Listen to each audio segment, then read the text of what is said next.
Halo semuanya, balik lagi di podcast kita. Gue Roy. Sebelum mulai, gue mau tanya satu hal serius nih ke teman gue di sini, Dewi. Dulu waktu sekolah, lu pernah nggak sih ngerasa, pokoknya nilai gue bagus, masa depan gue aman? Itu gue banget dulu, Roy. Gue inget banget rapor gue waktu SMA isinya angka 9 semua. Ortu bangga, tetangga muji. Gue pikir hidup gue udah settle. Nah ini dia. Jadi hari ini kita bakal bedah satu topik yang menurut gue agak nyentil. Judulnya, nilai rapor tidak lagi cukup untuk sukses. Gue ditemenin bukan orang sembarangan. Ada Dewi, career coach yang udah 8 tahun warawiri di dunia rekrutmen pekerjaan. Halo Roy, senang sekali bisa bergabung di podcast ini. Wah, senangnya. Pasti banyak insight berharga dong. Dewi, izin gue nanya belak-belakan ya. Nilai rapor itu sekarang masih ngaruh nggak sih buat ngelamar kerja? Jujur ya Roy, jawabannya itu masih, tapi nggak segahar dulu. Dan justru itu yang mau kita kupas hari ini. Karena banyak banget orang masih hidup dengan mindset lama, padahal rule of the game-nya udah berubah total. Oke, sebelum kita masuk lebih dalam, gue mau kasih satu analogi liar nih. Menurut gue, nilai rapor itu kayak surat izin mengemudi. Kalian punya SIM, tapi itu cuma bukti kalian pernah lulus tes nyetir. Bukan bukti kalian jago nyetir di jalanan macet Jakarta jam 5 sore kan? Itu analogi yang bagus banget Roy, dan gue mau nambahin.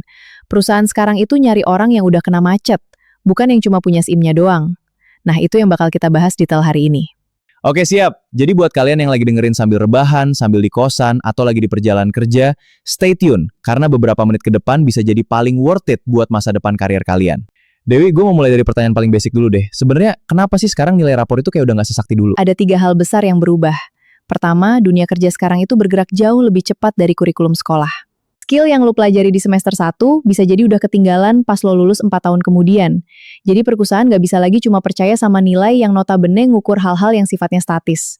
Maksudnya, nilai itu ngukur seberapa bagus lo menghafal dan mengulang sesuatu yang udah ditentukan jawabannya. Sementara kerjaan asli itu penuh masalah yang jawabannya nggak ada di buku. Itu kesenjangan pertama. Oke, sekarang kesenjangan yang kedua apa? Kedua, sekarang ada banjir informasi. 8 tahun lalu, kalau perusahaan mau tahu kemampuan kandidat, ya andalannya transkrip sama wawancara 15 menit.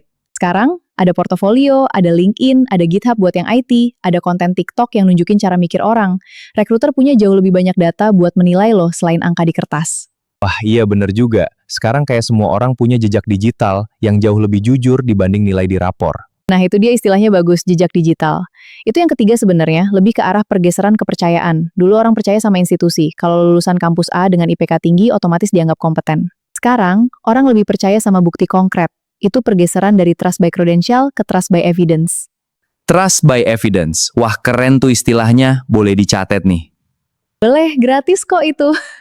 Tapi serius, itu pergeseran besar. Dan ironisnya, ini bukan berarti sekolah jadi nggak penting, tapi lebih ke sekolah itu starting point dan bukan finish line. Nah, ini menarik. Karena banyak banget orang tua, termasuk gue ngomong sama nyokap gue sendiri, itu masih percaya banget kalau nilai bagus itu otomatis sukses. Gimana Dewi lihat gap generasi ini? Itu masuk akal banget kalau kita lihat konteksnya. Generasi orang tua kita itu hidup di era di mana ijazah memang langka, kompetisi kerja juga beda. Tapi sekarang jumlah lulusan sarjana itu jauh lebih banyak. Jadi ijazah yang dulu jadi pembeda, sekarang jadi standar minimum doang. Semua orang punya, jadi nggak lagi jadi nilai jual. Standar minimum bukan pembeda. Sip, gue suka banget framing itu. Oke, gue pengen masuk ke sesuatu yang lebih konkret. Dewi kan udah lama di dunia rekrutmen nih. Ada cerita menarik nggak soal 2 kandidat yang kontras banget? Wah, banyak banget Roy. Ada satu yang seru, 2 kandidat dengan latar belakang yang sangat berbeda. Ini based on pengalaman ya. Jadi dulu gue pernah nyeleksi buat posisi marketing junior. Ada 2 kandidat finalis. Kandidat pertama IPK 3,9, lulusan kampus ternama, sertifikat organisasi numpuk.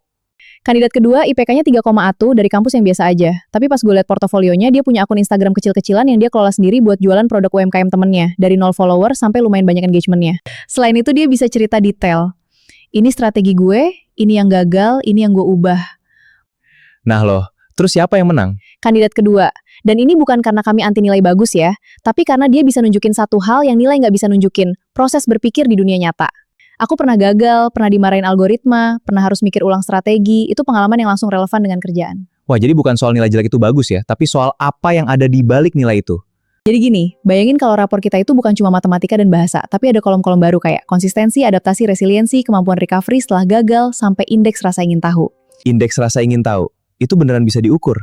Iya Roy, itu ada studinya loh. Secara formal mungkin susah, tapi secara praktik ini udah mulai kejadian loh, cuma bentuknya beda. Misalnya, portofolio proyek sampingan itu sebenarnya cerminan rasa ingin tahu. Iya, setuju banget. Riwayat kursus online yang lo ambil di luar kuliah itu juga cerminan konsistensi belajar mandiri. Cuma kita belum nyebut itu sebagai nilai secara resmi. Oh, jadi sebenarnya rapor kehidupan itu udah ada. Cuma kita belum sadar bahwa itu yang sebenarnya dinilai orang. Tepat sekali. Dan ini ide gue yang nggak out of the box. Coba bayangin kalau setiap orang punya semacam portofolio hidup yang isinya bukan nilai angka, tapi kumpulan bukti nyata. Mirip kayak highlight reel di media sosial, tapi versi profesional. Itu jauh lebih jujur dibanding 3 huruf A di repor. Setuju banget, Dewi. Wah, ini relate banget sama tren CV berbasis video atau portofolio digital yang sekarang mulai rame ya. Persis. Dan menurut gue, dalam 5-10 tahun ke depan, kemungkinan besar dunia kerja bakal makin ninggalin transkrip nilai sebagai syarat utama, dan lebih ke arah buktikan dengan portofolio hidup lo. Setuju banget, Dewi. Jadi portfolio itu kunci. Oke, ini ngobrolnya udah seru banget. Tapi gue yakin banyak pendengar yang mikir, terus gue harus mulai dari mana dong? Dewi, kasih dong 3 langkah konkret buat orang yang baru mau mulai bangun rapor kehidupan mereka. Oke, gue kasih 3 langkah yang simple tapi powerful. Pertama, mulai dokumentasikan apapun yang lo kerjain. Sekecil apapun, bikin folder, bisa di Google Drive atau Notion, isi sama setiap proyek, tulisan, desain, atau hasil kerja yang pernah lo bikin. Itu cikal bakal portofolio. Jadi nggak harus nunggu proyek besar dulu ya, yang kecil-kecil juga dicatat. Betul banget, karena portofolio itu bukan soal seberapa besar proyeknya, tapi seberapa jelas lo bisa bercerita tentang proses berpikir lo. Langkah kedua, mulai cari satu masalah kecil di sekitar lo dan coba selesaikan, walau hasilnya nggak sempurna.